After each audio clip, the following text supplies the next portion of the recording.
कृपया करके चैनल को सब्सक्राइब कीजिए। ऋषि अग्निदेव अंतिम मंत्र का उच्चारण करते हैं। एयुएम सुप्ताय आत्माय स्वाहा कालशीलम बंधयामी त्रिकाल साक्षी भवतु। पूरे मंडप में गूंजती है एक घंटी की ध्वनि। दीप मंद होते हैं। यूसन की देह एक चक्रवात जैसे दिव्य आवरण में ढंक जाती है और फिर सब कुछ शांत हो जाता है। तभी अचानक यूसेन विवान की आंखें खुल जाती हैं और वो वर्तमान समय में आ जाता है। उसी समय बाहर शोर उठता है। कोई कह रहा है, उससे दरबार में ले चलो, सम्राट ने बुलाया है। यूसेन विवान को जंजीरों में बांधकर दरबार में लाया जाता है। सम्राट आदित्य वर्धन सिंहासन पर बैठे हैं, तेजस्वी और गंभीर। बगल में खड़ी है त्रिपुर सुंदरी और उसकी मां मालिनी और राजमाता वसुधा। सम्राट आदित्य वर्धन धीरे और मर्म के स्वर में कहता है, तो तुम जीवित हो यूसेन, पर हम कैसे माने कि तुम वही हो जिसने हमारी सल्तनत को कई युद्धों में विजयी बनाया था, न कि कोई भूत या छलावा। और तुम ही वो जिसमें महाराज कीर्तिवर्धन की हत्या की। यूसेन कहता है, नहीं, वो झूठ है। मुझे झूठे इल्जाम में फंसाया गया। अब मैं वो नहीं जो पहले था, पर मैं वही आत्मा हूँ जिसने त्रिपुरा के लिए रक्त बहाया और जिस पर महाराज कीर्तिवर्धन की हत्या का झूठा आरोप लगाया गया था। और अगर त्रिपुरा को खतरा है तो मैं फिर से लड़ने को तैयार हूँ। दरबार में हलचल। त्रिपुर सुंदरी की आंखें यूसेन पर टिकी हैं। रानी मालिनी, जो त्रिपुर सुंदरी की माँ है, कुछ बुदबुदाती है। ये असंभव है। त्रिपुर सुंदरी महल की छत पर खड़ी है। उसके बाल हवा में उड़ रहे हैं। पीछे उसकी दासी आती है।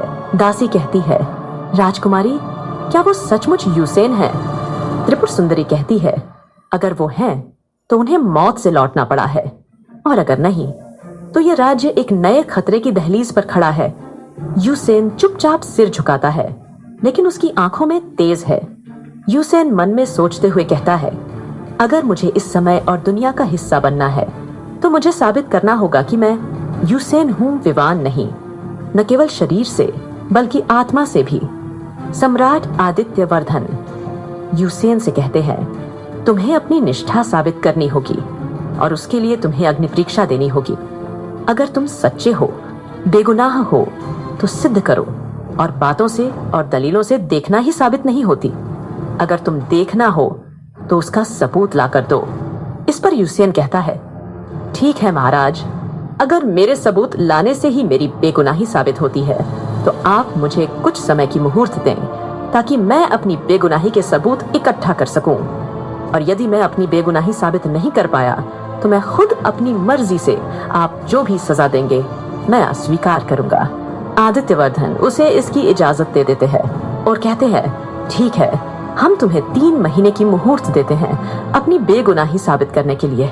तभी महामंत्री दुराचार्य, विरांची और धर्मपाल, यह सब लोकसभा के बाकी लोग आदित्यवर्धन की इस बात का विरोध करते हुए बोलते हैं, सम्राट, आप जो यह कह रहे हैं यह हमारे कानून के खिलाफ है। आप भावुकता में फैसला ले रहे हैं। अगर आपने ऐसा किया तो हमारे पूरे राज्य को खतरा हो सकता है। यह हमारे दुश्मनों से हाथ मिला ले, हम पर आक्रमण कर दे या फिर भाग जाए और कभी वापस ही ना आए। अभी आदित्यवर्धन बोलते हैं, नहीं, हमें यूसेन पर भरोसा है कि वह ऐसा कोई काम नहीं करेगा जिससे राज्य की प्रतिष्ठा पर ठेस पहुंचे। तभी राजमाता वसुधा भी उठ खड़ी होती है और वह आदित्यवर्धन के इस फैसले में उसका साथ देती है और कहती है, बिल्कुल सही फैसला किया है तुमने। आदित्यवर्धन, हमसे तुमसे यही उम्मीद थी। किसी बेगुनाह को सजा मिलने से अच्छा है कि सच का पर्दाफाश हो, सच सबके सामने आए। अब हम वो गलती नहीं करेंगे जो पिछली बार की थी। ये जरूरी है कि सत्य सभी के सामने आए और असली दोषी बेनकाब हो। और यूसेन की जिम्मेदारी में लेती हूँ कि यह भाग कर कहीं नहीं जाएगा। मुझे यूसेन पर पूरा भरोसा है, यह अपनी सच्चाई साबित करके रहेगा। तभी यूसेन कहता है, मैंने यहाँ का नमक खाया है, मैं गद्दारी नहीं करूंगा। और मैं राजमाता की कसम खाकर कहता हूँ कि मैं आपका भरोसा टूटने नहीं दूंगा और मैं अपनी बेगुनाही का सबूत लेकर ही लौटेगा।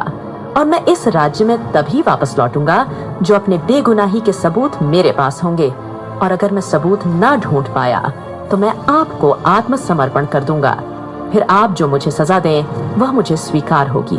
इसके बाद सभा समाप्त होती है। सब लोग वहां से चले जाते हैं और यूसेन भी वहां से चला जाता है। अब यूसेन के पास खुद को बेगुनाह साबित करने के लिए सबसे पहले उसे वो सबूत इकट्ठा करने की जरूरत है और यह जानने की आवश्यकता है कि उस रात आखिर हुआ क्या होगा। इसलिए वो अब सबूत की जांच करने और सबूत ढूंढने निकल जाता है। अब मुझे न्याय नहीं चाहिए, मुझे वो रात्रि चाहिए जिसने मेरे जीवन को लांछित किया और मैं उसकी हर परछाई को उजाले में लाकर दम लूंगा।